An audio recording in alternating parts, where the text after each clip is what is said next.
Здорово, бродяги! Я давно уже хотел себе столик на заднюю дверь, в багажник. И недавно я встретился с товарищем, у которого машина это вообще образец организации пространства. И у него как раз есть такой столик. И я загорелся этой идеей снова и решил уже не откладывать ее в долгий ящик и, наконец, сделать. Давайте посмотрим, что из этого получилось. Погнали! Вот так выглядел наш фронт работ. Я приехал к друзьям в гараж с уже купленным листом фанеры восьмерки, и мы немедленно приступили к работе. К обмерам, к обрезам и так далее, и так далее. Сама по себе работа была совсем несложная. Сложнее было довольно точно и аккуратно подогнать обрезанную фанеру под форму дверной карты. Поэтому было множество повторений.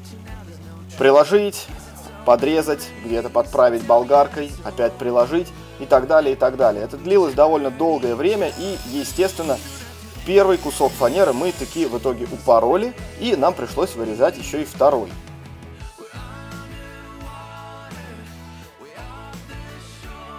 Но имея на руках уже первый более-менее точно подобный образец, мы смогли его нормально обвести и вырезать достаточно точно. После чего пошла подготовка дверной карты к установке на фанеру. Ну и параллельно мы обсуждали, что делать с дверью, с блоками управления электрикой, которые, правда, вся там не работает, где что вырезать и как закрепить петли. Петли я купил специальные, довольно плоские, которые не сжирали бы пространство. Наметили места для установки болтов, накернили и просверлили дырки в двери.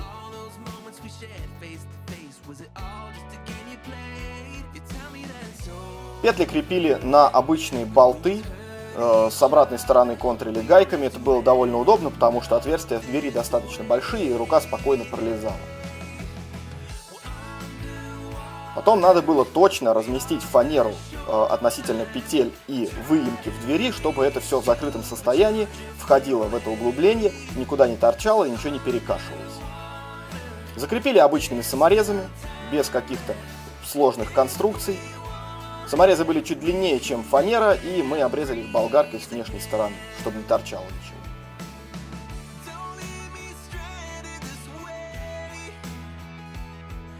Потом был довольно геморройный процесс разметки мест, где просверлить отверстия под болты, которые будут держать стропу, и они должны были входить в дверь, чтобы, опять же, не сжиралось никакое пространство. Чтобы не резать эти болты, проще было просверлить дырки в самой двери.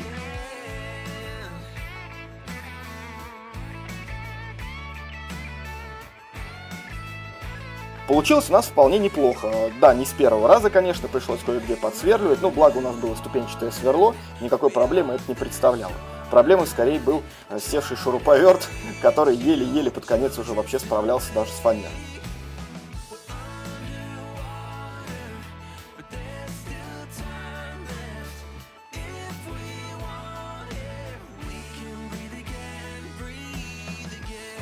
Мы приступили к установке дверной карты на фанеру. Естественно, еще много раз мы все вымеряли, подсверливали, подправляли, потому что, конечно, с первого раза все это не получалось. Выбрали места, где будут располагаться болты, к которым будет крепиться стропа. Под них тоже надо было подогнать точно места, чтобы они входили в дверь, все это рассверлить.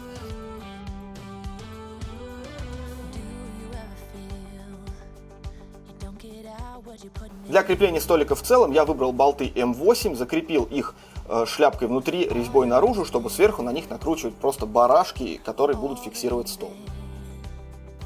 Далее пошел процесс подбора стропы. Я нашел у себя всякие старые неиспользуемые такелажные стропы.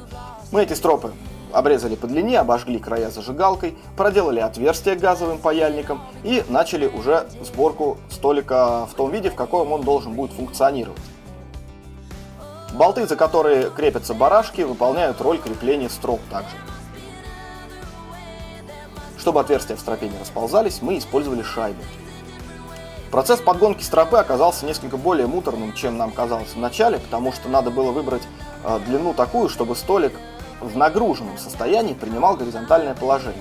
А так как стропы, в общем, штука не вечная, и они со временем могут чуть-чуть подвытянуться, или отверстие в ней немножко поползет, мы решили сделать с запасом так, чтобы в ненагруженном состоянии столик был не в горизонтальном положении, а чуть-чуть наклонен внутрь, в сторону двери. В итоге получилось то, что получилось. Выглядело вполне неплохо, но немножко угол мы, конечно, неправильно подобрали. У нас левая стропа, которая ближе к багажнику, получилась гораздо более натянутой, чем правая стропа. Соответственно, надо будет это немножко пофиксить. Благо это несложно при наличии того же самого ножа и зажигалки. И столик обрел, в принципе, свой законченный вид. Все, что нам осталось, это закрепить на нем ручку. Тоже никаких заморочек, обычные саморезы, через шайбу кусочек стропы. И получилась такая вполне себе аккуратная, самое главное, не занимающая место ручка. И при этом довольно прочная. И после этого нам нужно было дополнительно закрепить дверную карту еще несколькими саморезами по периметру, чтобы она нигде не отходила от фанеры и под нее не забивалась всякая грязь. Вуаля, получилось довольно неплохо. Последней стадией подготовки столика уже с внутренней стороны стала пропитка его льняным маслом, чтобы фанера не боялась влаги, или каких-то жидкостей, которые на нее могут быть пролиты в процессе готовки, или вообще эксплуатации. Пропитка маслом такая хитрая штука, сначала тебе его кажется очень мало, потому что в основном оно впитывается в тряпку, а потом его резко становится очень много, и пришлось активно так размазать. В 4 слоя я в итоге покрыл столик в 2 раза сначала, потом подождал полдня и еще в 2 раза покрыл потом.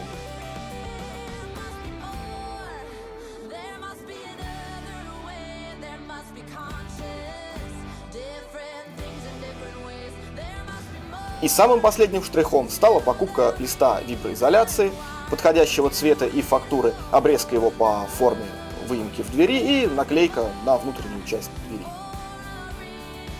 Столик готов. Вот такой столик у нас получился. Мне нравится. Надеюсь, что для кого-то из вас это видео оказалось полезным, и вы смогли почерпнуть из него какие-то идеи для изготовления подобного столика своими руками. Как вы видели, никакого особенного инструмента не требуется. Обычный гаражный стартер-пак. Шуруповерт, болгарка и электролобзик, можно обойтись и обычной пилой для пиления фанеры. С ним просто быстрее. Пишите в комментариях мнение об этом столике или делитесь своим опытом, может быть у вас уже есть нечто подобное. Давайте обсудим. Если вам понравилось это видео, ставьте лайк, подписывайтесь на канал, рассказывайте о нем друзьям, колокольчик не забывайте, он где-то там внизу есть. А если вам вдруг очень понравилось это видео, в описании ссылочки на донат. Вы сможете подарить мне небольшую сумму на дальнейшее приведение Toyota к недостижимому идеалу. А пока.